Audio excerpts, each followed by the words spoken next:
ये maths 2 SSC 10th Maharashtra board का 2022 का पेपर का एमसीक्यूज है।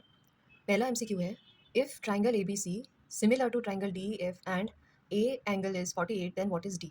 तो सिमिलरिटी में क्या होता है कि करस्पॉन्डिंग एंगल सेम होते हैं। जैसे ए बी सी, इसका ये सीक्वेंस इंपॉर्टेंट होता है। तो ए और डी करस्पॉन्डिंग एंगल है, बी और ई करस्पॉन्डिंग एंगल है, और सी और एफ करस्पॉन्डिंग एंगल है। मतलब ए जो भी रहेगा वो डी होगा। तो ए यहाँ पे 48 है तो डी भी क्या होगा 48। तो ऑप्शन है A. Second is A P is tangent at A drawn to the circle with centre O from an external point P. अगर ये सर्कल है, इसका सेंटर ओ है और पी से हमने एक टेंजेंट ड्रॉ की है at A. So given O P 12, O P A मतलब ये एंगल 30 डिग्री। तो हमें रेडियस फाइंड करनी है। रेडियस यहाँ पे ओ ए है। तो हमें पता है कि अगर रेडियस और टेंजेंट के बीच का एंगल 90 डिग्री है तो यहाँ पे 30 60 90 वाला रूल यूज़ होगा। 30 60 डिग्री 90 डिग्री वाला रूल यूज़ होगा। तो इसमें होता है कि ये ओ पी यहाँ पे हाइपोटेनियस है, तो ओ ए अपोजिट टू 30 है ना, तो O A will be half of hypotenuse. Hypotenuse यहाँ पे ओ पी है, तो हाफ ऑफ 12 हो जाएगा, दैट इज 6। तो आंसर है C, 6 centimetre.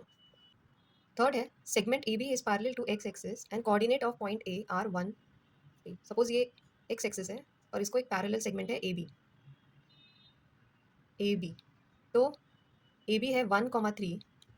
So then coordinate of point B can be. तो अब क्या होता है ना, अगर ये एक्स एक्सिस से पैरेलल है तो इसका ये वाई कोऑर्डिनेट सेम ही रहेगा। तो यहाँ पे वाई कोऑर्डिनेट क्या है 3 है, तो यहाँ पे भी एक्स जो भी हो वाई कोऑर्डिनेट 3 होने वाला है। तो हमें देखना है ऑप्शन जिसमें वाई कोऑर्डिनेट 3 है। तो यहाँ पे नहीं है, ये नहीं होगा, ये नहीं होगा, ये नहीं होगा। बी में वाई कोऑर्डिनेट 3 है तो कैन बी लिखा है, तो ये हो सकता है, तो D is the answer. Fourth, the value of 2 tan 45 minus 2 tan 30 is. इसकी वैल्यूज ना हमें लर्न होने चाहिए। 10 45 का वैल्यू होता है 1, साइन 30 का वैल्यू होता है 1/√2। तो हम यहाँ पे पुट कर देते हैं 2 tan 45 इज 1, 2 साइन 30 इज 1/2। तो ये 2 कैंसिल हो जाएगा, तो 2 1 2 होता है, तो 2 - 1, आंसर इज 1। तो आंसर 1 हो जाएगा, that is option B. Question first B का 2 मार्क्स का ये क्वेश्चन है। एक राइट एंगल ट्राइंगल दिखाया हुआ है ए बी सी, जिसमें बी 90 डिग्री है। In triangle A B C is 90 degree, B A C and B C is 45। तो यहाँ पे 45 45 90 डिग्री वाला रूल यूज़ होगा। 45 45 90 डिग्री वाला रूल होता है कि कोई भी साइड, मतलब जैसे अगर बी सी या फिर ए बी साइड 1/√2 ऑफ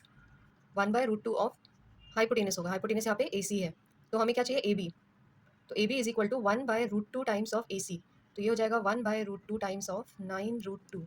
जहाँ पे √2 कैंसिल हो जाएगा, आंसर हो जाएगा 9। तो देयरफॉर हम लिखेंगे ए बी इज 9। यूनिट लिखना इंपॉर्टेंट है, सेंटीमीटर।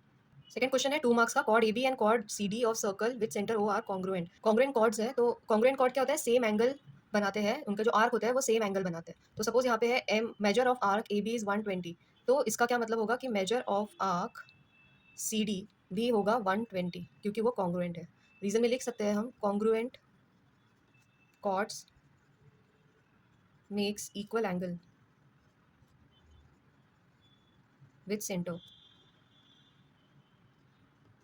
थर्ड है, find the y coordinate of centroid of triangle whose vertices are 4 - 3 7 5 - 2 1। अब सेंट्रॉइड का फॉर्मूला होता है x1 + x2 + x3/3। ये x कोऑर्डिनेट हो जाता है और कोऑर्डिनेट हमेशा से ब्रैकेट में लिखना है, y1 + y2 + y3/3। अभी हमें सिर्फ y कोऑर्डिनेट पूछा है, तो हम सिर्फ y कोऑर्डिनेट को y1 y2 y3 ऐड करेंगे। यहाँ पे y1 y2 y3 है -3 + 5 + 1/3। 5 + 1 6, 6 - 3 is 3, 3/3 दैट इज 1। तो y कोऑर्डिनेट हो गया, देयरफॉर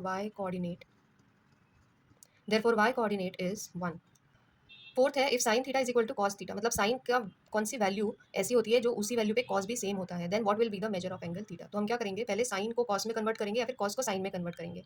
तो सपोज हमने साइन थीटा को कॉस में कन्वर्ट, साइन थीटा को अगर हमें कॉस में कन्वर्ट करना है इक्वालिटी दिखाने के लिए, तो हमें ये फॉर्मुला यूज करना होगा, that sine theta is cos 90 minus theta, और इधर का कॉस हम सेम रख देते हैं। अब देखो कॉस सेम है तो एंगल भी सेम होगा, तो हम लिखेंगे this implies 90 minus theta is equal to theta. तो 90 इज इक्वल टू 2 थीटा हो जाएगा और theta is equal to 45 degree, and this is the answer. ये डायग्राम दिया हुआ है जिसमें A P B C P D दिया हुआ है, ठीक है। तो in above figure segment A C and B D intersect each other at point P.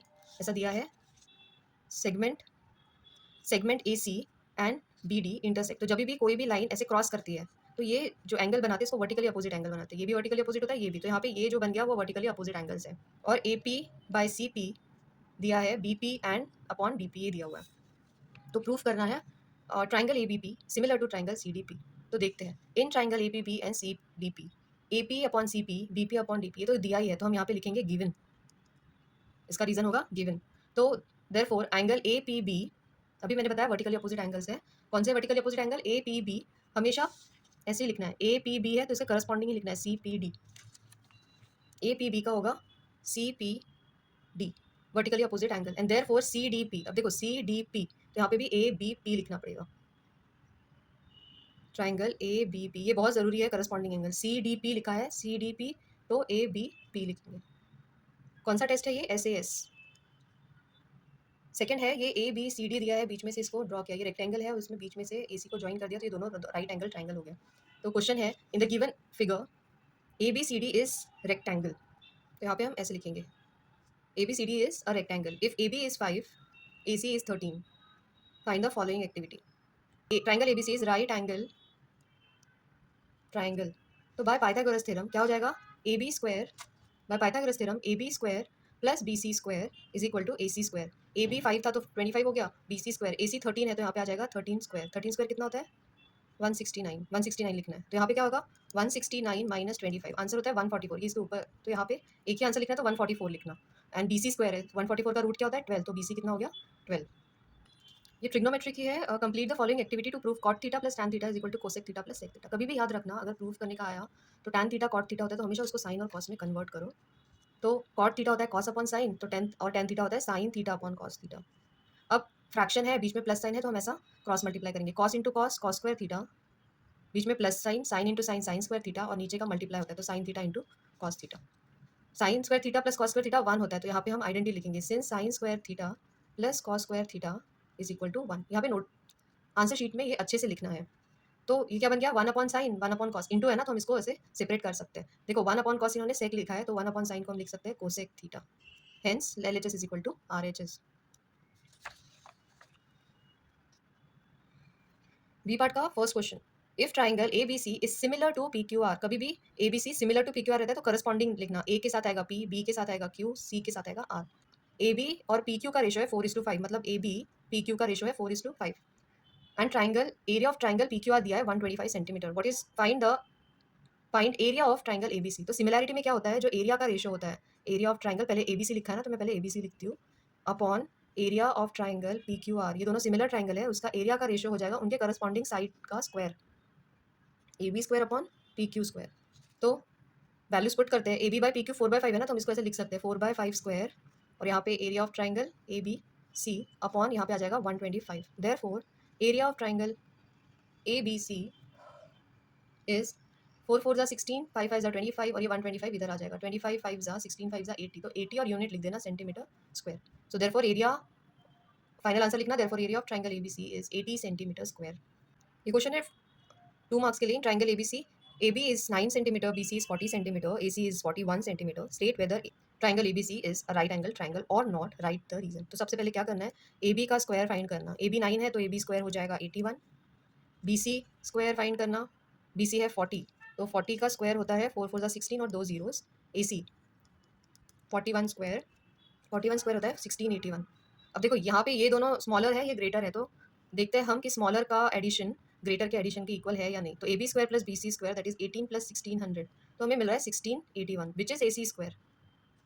तो हम लिखेंगे therefore yes triangle A B C is right angle triangle, since right reason लिखा है ना, since A B square is equal to B C square is equal to A C square by Pythagoras theorem. If sin theta is given 11/61, then find the value of cos theta using trigonometry identity. Trigonometry identity है sin और cos के लिए, sin square theta plus cos square theta is equal to 1। हमें cos square theta चाहिए ना, तो वो मिलेगा cos square theta is 1 minus sin square theta, और अगर इसका स्क्वायर रूट निकालना है तो ये स्क्वायर, इसका स्क्वायर निकालना है तो इसको स्क्वायर रूट देना पड़ेगा, तो cos theta is root of 1 minus sin square theta, तो 1 minus 11/61 स्क्वायर, तो ये हो जाएगा root of 61 square minus 11 square upon 61 square whole root of, तो यहाँ पे आ जाएगा root of 3721 minus 121 upon 61 square, ऐसे ही लिखती हूँ क्योंकि उसका फिर वो रूट हो जाएगा, दिस इज 3600 अपॉन, लिख देते 3721, तो रूट निकालने के बाद 3600 मतलब 36 का है, 2 0 का 1 0 आ जाएगा, और 60/61, तो therefore cos theta is equal to 60/61। यहाँ पे in the above figure measure of arc DXE is 1 105 degree, measure of arc A Y C is 47। देखो यहाँ पे कॉर्ड्स एक्सटर्नली इंटरसेक्ट कर रहे हैं, तो ये जो एंगल होता है वो हाफ ऑफ ये एंगल्स का सब्ट्रैक्शन होता है। तो यहाँ पे आएगा डी बी ई एंगल, यहाँ पे आएगा angle D B E is half of measure of arc bigger arc D X C minus measure of arc A Y C. तो ये हो जाएगा half of 105 minus 47, half of ये होता है 58, तो 58 का हाफ हुआ 29। Therefore angle D B E is 29। और सपोज यही दो कॉर्ड्स अगर इनसाइड ऐसे क्रॉस होता है तो ये जो मिडल एंगल रहेगा इसमें ये माइनस की जगह प्लस आ जाएगा। Draw a circle with radius 3.2 centimetre. एक रफ डायग्राम ड्रॉ कर देना कि एक सर्कल हम ड्रॉ करना है जिसका रेडियस होगा 3.2 एंड सेंटर ओ, सेंटर को नाम देना है ओ। टेक एनी पॉइंट ऑन, तो सपोज मैंने यहाँ पे पॉइंट पी लिख दिया ऑन इट, यहाँ पे लिख दिया, तो ये डिस्टेंस 3.2 होगा। Draw the tangent to the circle through point P, मतलब यहाँ से ऐसी टैंजेंट हमें ड्रॉ करनी है। तो 3.2 सेंटीमीटर का डिस्टेंस मार्क करना है। ठीक है, तो यहाँ पे कोई भी एक सेंटर पहले ड्रॉ करो, देन एक सर्कल ड्रॉ करना है।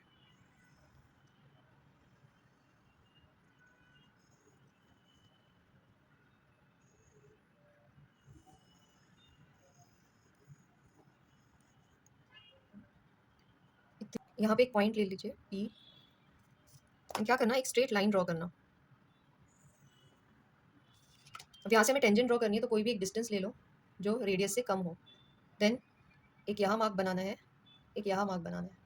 अब इस डिस्टेंस को थोड़ा बड़ा करके इस मार्क से एक ऊपर आर्क ड्रॉ कीजिए, एक आर्क नीचे। देन अगेन दूसरे मार्क पे सेम यहाँ पे पॉइंट रख के ध्यान से यहाँ पे एक मार्क करना है ऊपर और एक नीचे। तो दोनों आर्क जहाँ पे भी क्रॉस कर रहे हैं पहले उस पॉइंट को मार्क कर लेना है और अभी इन दोनों को ज्वाइन करेंगे। ये हो गया टेंजेंट। तो इस तरह से आपको कंस्ट्रक्शन करना है और इसके स्टेप्स लिखने हैं। स्टेप्स में वही लिखना कि पहले draw the circle with radius 3.2 centimetre, और यहाँ पे लिखना है रेडियस, यहाँ पे ओ लिखना है, यहाँ पे पी लिखना है। Complete the following activity to find coordinates of point P which divides the segment A B in ratio 3:1। तो यहाँ पे सेक्शन फॉर्मूला यूज होगा क्योंकि रेशियो दिया हुआ है।